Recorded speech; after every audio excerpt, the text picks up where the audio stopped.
আমাদের আজকের টপিক রোজা রাখার উদ্দেশ্য।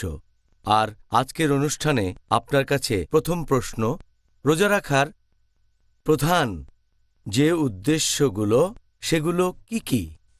আলহামদুলিল্লাহ ওয়াসসালাতু ওয়াসসালাম আলা রাসূলিল্লাহ ওয়া আলা আলিহি ওয়া সাহবিহি আজমাইন, আম্মা বাদ। আউযু বিল্লাহি মিনাশ শাইতানির রাজীম।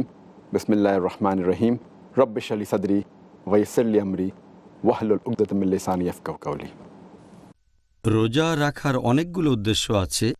এখানে প্রধান উদ্দেশ্যগুলো বলছি। ১ নম্বর হচ্ছে আল্লাহ সুবহানাহু ওয়া তাআলার সন্তুষ্টি অর্জন করা। ২ নম্বর হচ্ছে তাকওয়া অর্জন করা।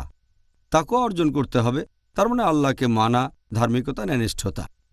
আর এভাবে বলা যায় যখন তাকওয়া অর্জন করবেন, তাকওয়ার উপরের স্তরে যাবেন, তখন অটোমেটিক্যালি আল্লাহর সন্তুষ্টি অর্জন করবেন। তাহলে প্রথম উদ্দেশ্যটা দ্বিতীয়টার মধ্যে পড়ে। ৩ নম্বরটা হচ্ছে বেহেশতে যাওয়ার জন্য। রোজা রাখলে বেহেশতে যেতে পারি। ৪ নম্বর হচ্ছে আমাদের গুনার প্রায়শ্চিত্ত করার জন্য। নম্বর ৫ হচ্ছে আল্লাহর কাছ থেকে পুরস্কার পাওয়ার জন্য। ৬ নম্বর হচ্ছে গুনাহ থেকে ক্ষমা পাওয়ার জন্য। যদি রোজা রাখি আল্লাহ আমাদের গুনাহ ক্ষমা করে দেবেন।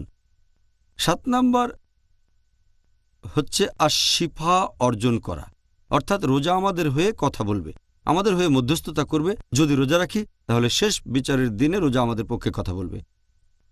নম্বর ৮ সেটা হচ্ছে আল্লাহ সুবহানাহু ওয়া তাআলার অসীম দয়াকে অনুভব করা।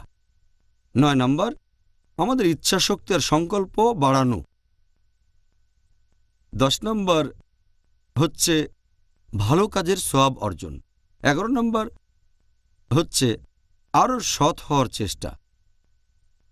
১২ নম্বর হচ্ছে নিজের আকাঙ্ক্ষাগুলোকে কমিয়ে ফেলা, নিজের চাহিদাগুলোকে কমিয়ে ফেলা। ১৩ নম্বর শয়তানের রাস্তা সংকীর্ণ করে দেয়া। রোজা রাখলে শয়তানের রাস্তা সংকীর্ণ হয়ে যায়। ১৪ নম্বর এটা ঢাল হিসেবে কাজ করে। রোজা হলো মুমিনদের জন্য ঢাল। ১৫ নম্বর হচ্ছে মিথ্যে কথা থেকে বিরত থাকা। আর ১৬ নম্বর মিথ্যে কাজ থেকে নিজেকে বিরত রাখা। এগুলো রোজা রাখার প্রধান উদ্দেশ্য।